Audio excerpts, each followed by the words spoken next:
ever had that sinking feeling where you think, I should have removed that 3 turns ago? Well, just yesterday this happened to me. I was playing my mono black aristocrats deck, that's a deck that sacrifices creatures for value, and I got attacked by what I thought was just a 10/10 creature. No big deal, right? I'll just block it with my token and plan my next turn. Then I heard the dreaded words, it gets 10+1/+1 counters.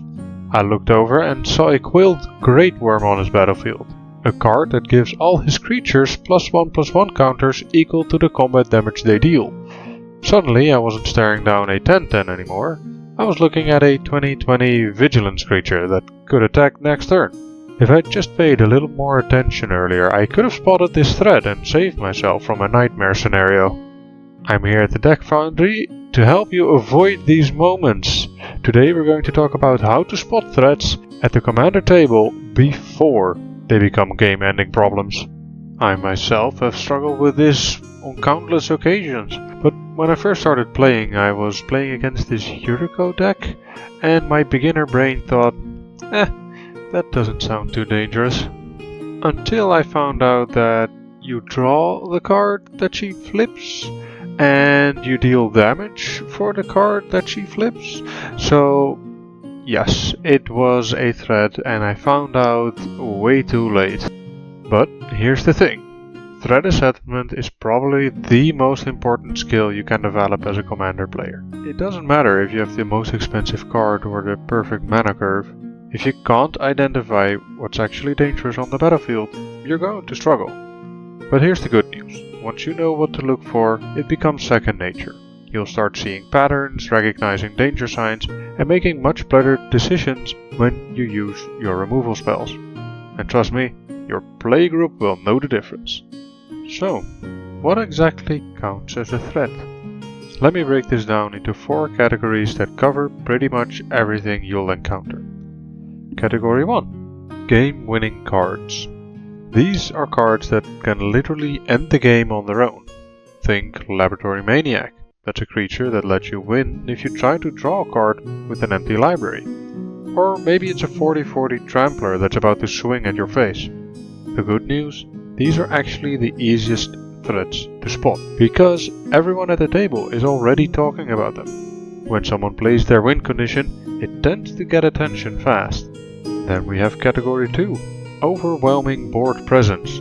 This is when someone has either a massive army of creatures or just a few creatures with completely oppressive stats.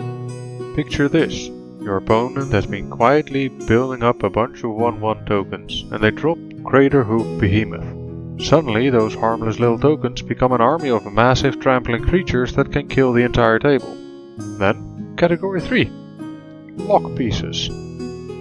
These are cards that shut down your deck's main strategy. They're often the most frustrating threats because they don't win the game immediately. They just make it really hard for you to play yours. For example, if you have a deck that relies on creatures with enters the battlefield effects, we call those ETB effects, then Torpor Orb completely ruins your game plan. Same with Traneth Magistrate if you need to cast your commander from the command zone. Then we have Category 4, Value Engines. These are the sneaky ones.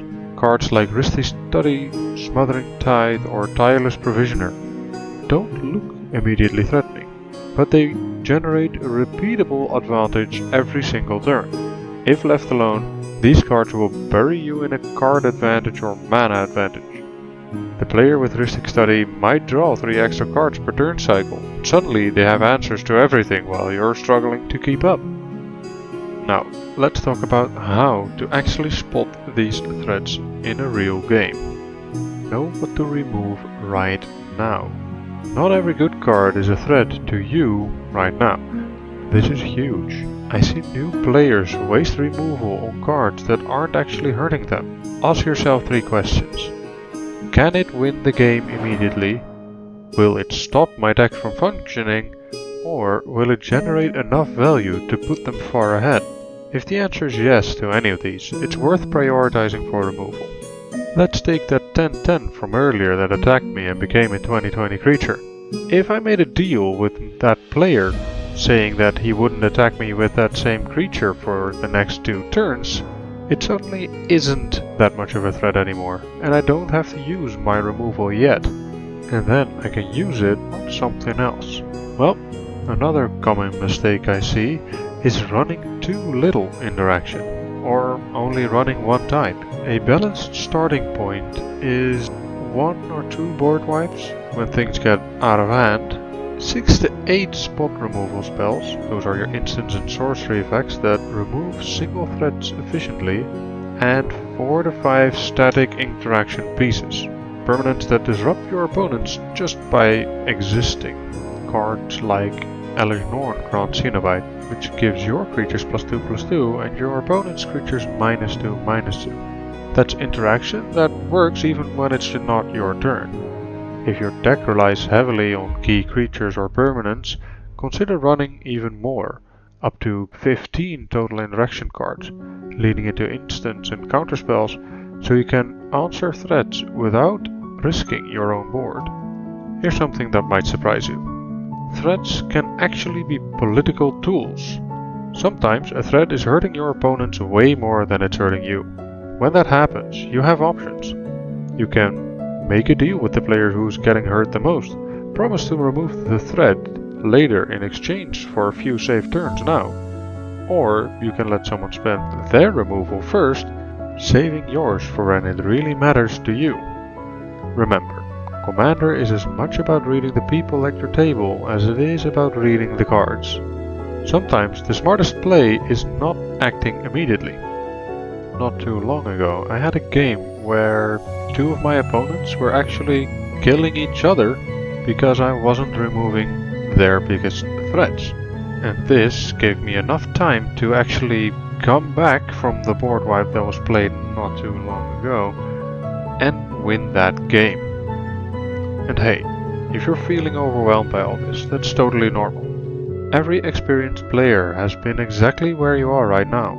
We've all missed obvious threats. The beautiful thing about the Commander community is how willing people are to help each other learn. Don't be afraid to ask questions at your local game store. Most players love talking strategy and sharing what they've learned. If you don't have a local game store yet, I really encourage you to find one. The social aspect of Commander is honestly half the fun, and there's nothing quite like that moment when a strategy finally clicks because someone took the time to explain it.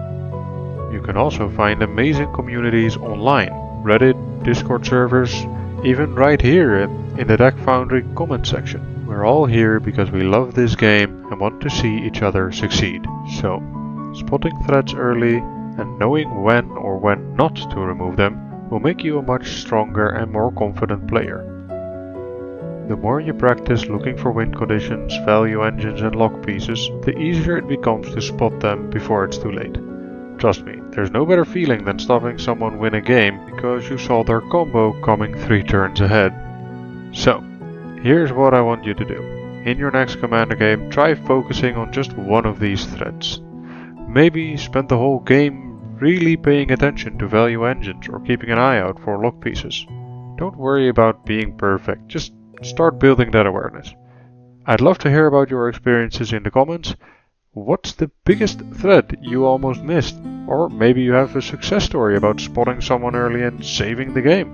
Subscribe to the Deck Foundry and let's keep forging our game plan. I'll see you in the next one.